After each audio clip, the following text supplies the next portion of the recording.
Hello friends, how are we doing? Today's video, I'm going to be sharing with you guys all of the things that I've been gatekeeping, that I have not spoken about, that I've been loving secretly on the sidelines. I have some clothing, I have some skincare, I have some perfume, makeup.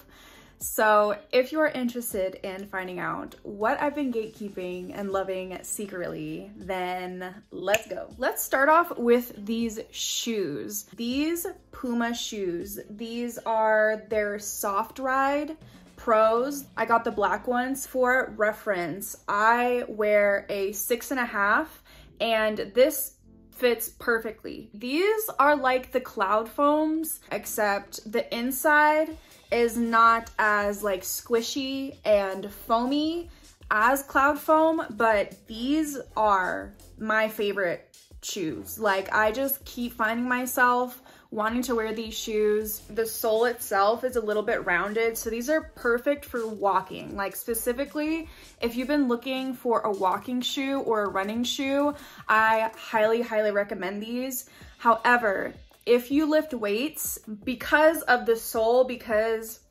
more of the weight is geared towards the bottom or the back of the shoe, and then as you go like back to front when you're walking, it kind of like propels you forward. So I find that these are not the best if you want like very good ankle stability or to feel very grounded. I got these for only like $35, and that is a really good deal. These are going to last me a really long time. The other piece of clothing that I have kept to myself, and mostly because this specific brand and this specific piece of clothing constantly sells out, and I'm talking about Young LA. Oh my gosh, I love everything that I've gotten from Young LA. You're looking at like $30 to $40 per piece, but these shorts, these are the ones that have the triple string. This material is super thick. Like, it's not thick as in it's gonna be hot, but you can tell this material is very good quality. This is a small, by the way. I wanted a medium because I'm a size 6'8". I'm normally a medium or a large in bottoms, and I do like a looser fit, so I was worried that the small was going to be too tight. It is a bit short, so if you are able to get the medium and you're like a similar size to me and you want more of a looser fit, get the medium, but you'll be okay with the small. Just be aware that these are pretty short, especially if you got a little badonk in the back. That's gonna make it pop out a little bit more. Super happy, and just really hoping that they restock their stuff because there's so many more things that I want to get from them. I have been gatekeeping a couple fragrances. Let me start off with my favorite of the bunch. This is the Pacifica Silver Moon perfume. Silver Moon is the most masculine out of all the different moon perfumes. Silver Moon is my favorite, so I'm the type of girly that I like sweet, I like gourmand, I like woodsy. I don't like sweet floral. This one has notes of like vanilla and almond. I get the almond pretty strong. It does have a very nice soft like velvety musk base. I'm trying my best, y'all. I am not the best at describing scents, but this is more masculine. It kind of smells like a lot of colognes I've smelled, but it's just with enough hint of like sweetness and vanilla that it makes it a little bit more feminine. But I feel like this is pretty unisex. I could see more masculine people wearing this and really enjoying this. This is my favorite perfume to wear to bed. And yes, I wear perfume to bed. Don't sleep on it. If you have smelled the original Billie Eilish No. 1 perfume, it's the same vibe. That Eilish perfume is like super warm and cozy, like a hug. This is the same type of vibe, but very different kind of scent. And speaking of Billie Eilish, I got a sample size of Eilish No. 2, so this is the second fragrance that she has come out with. And this one is so different from Eilish No. 1. I also have Eilish No. 1 as well. This one is way more masculine, but this one I like to wear when I can't really figure out what to wear. And honestly, I don't wear this one by itself. This one is great for layering. So this is my #1 favorite layering scent that I have.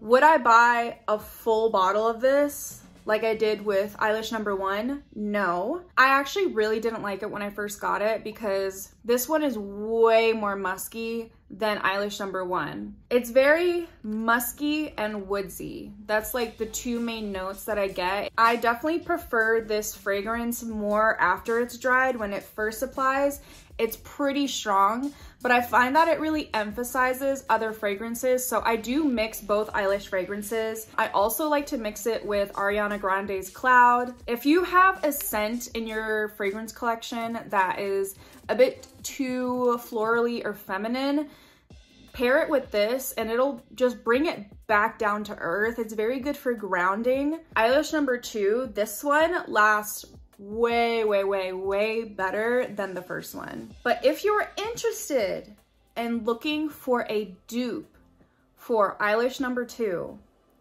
this one from Lake and Sky, this is called Santal Gray.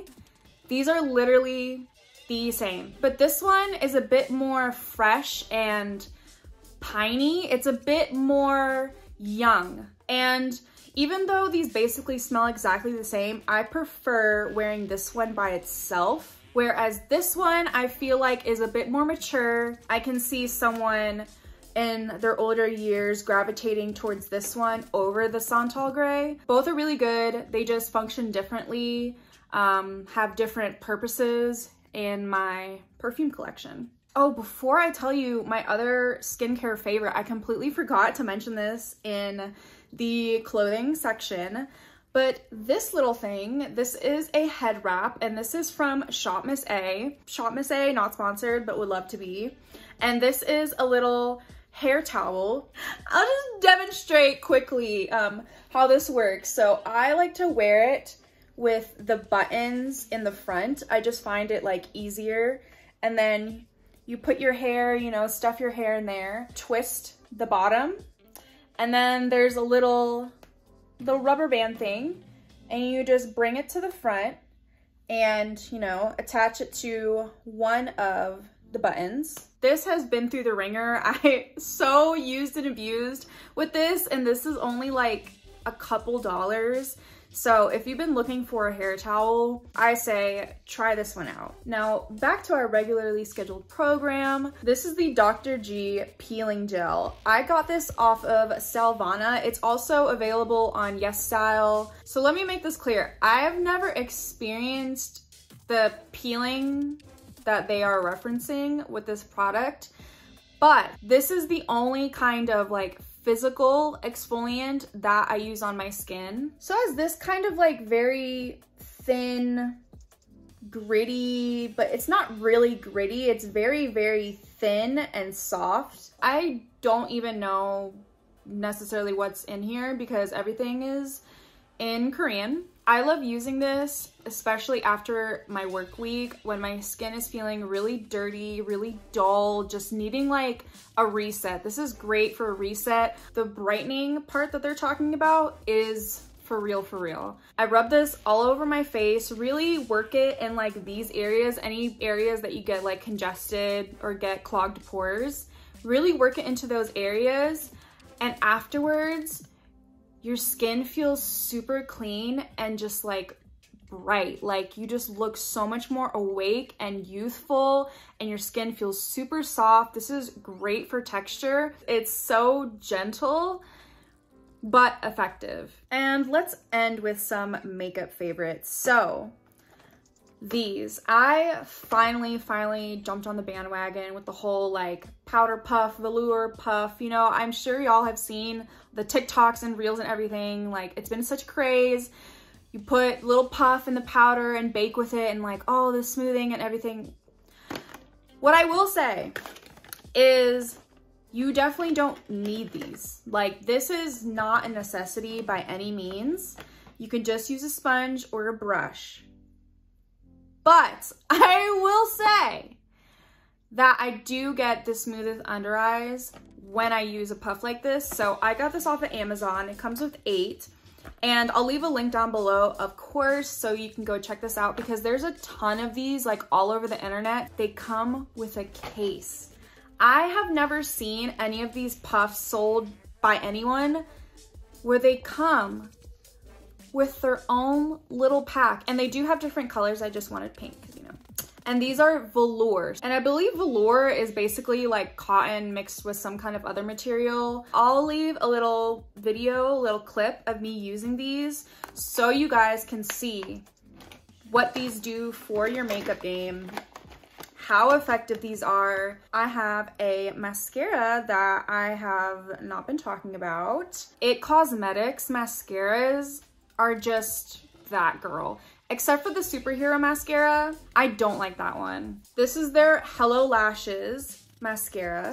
I don't really like the ones that have like that little, the weird tip. Like, I don't really like that tip on this wand, but this is still a really good mascara specifically for the lower lashes. That is what I use this mascara for. Keep in mind, this is a tubing mascara, so that's why I don't love it for the upper lashes. And I think I'm just realizing I'm not really a tubing mascara kind of gal. I thought I would be because I love the idea of it, because tubing mascaras literally do not smudge or flake. Like, they're great for that. But I've tried a couple at this point, and I think my problem is that they tend to be hard to take off. I find this one is a little bit hard to take off, so that's why I just avoid putting it on the top lashes, because I just don't even want to deal with like having to sit there and like take all the little tubes and crumbles like off my lashes. But for the bottom lashes, this is perfect. I never have to worry about it. It does what it needs to do. And last, I saved the best for last. I have not spoken about these because this specific shade that I've been wanting to get has been sold out forever. If these get too big, like, they're just gonna be sold out everywhere, and then I'm gonna be upset and salty because this has become like my new favorite lip product. I want to wear this every day. And I'm talking about the About Face Cherry Pick Lip Butters. If you have tried the Tarte Sequence little lip balm things, if you've tried Makeup by Mario Moisture Glows, like dewy, glossy balm kind of product that's in a stick where you click up or you twist it up, if you like that kind of product, you need this. Like, no, like, you don't understand. You need this. This is the shade Pamplemousse, and this is the rosy pink color. Now, I will say the color range is definitely not for everyone. The colors are very eclectic. There's a lot of bright colors. There's not a lot of like neutral tones. So again, this is the shade Pamplemousse. As you can see, like the shine and the pigment, like these are pigmented. You can definitely sheer them out. They're not marketed as plumping, but they do have a cooling sensation. Actually, I'll just put some on. They actually last a really, really long time on your lips. Like, after you eat, the color will fade a little bit, but the moisture and the balminess and the shine that you get stays. Okay, and those are all the products I've been gatekeeping. I finally told you guys about. Like, comment, subscribe. You already know the drill. I'm sending you guys so much love and light, and I will see you in the next one. Bye!